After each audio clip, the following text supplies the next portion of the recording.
टीपू सुल्तान 20 नवंबर 1751 को मैसूर के दीनाहली में पैदा हुआ था।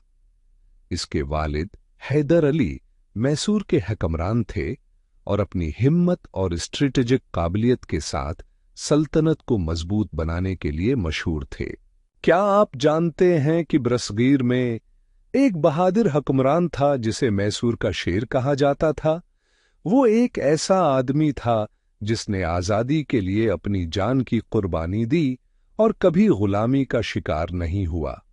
हाँ, हम शहीद टीपू सुल्तान की बात कर रहे हैं। टीपू ने छोटी उम्र से ही जंगी तरबियत हासिल की और अरबी, फारसी और फौजी हिकमत अमली में महारत हासिल की। यह अपनी जवानी में था कि टीपू सुल्तान पहली बार मैदान जंग में दाखिल हुए। अपने दुश्मनों को बहादुरी के मजाहिरों से हैरान कर दिया।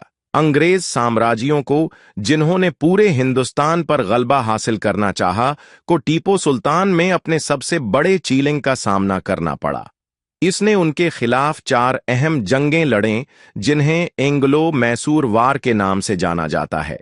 खास तौर पर चौथी मैसूर जंग में वो अपनी आखिरी सांस तक दुश्मन के खिलाफ बहादुरी से लड़ते रहे। 1799 में अंग्रेजों ने मैसूर पर हमला किया।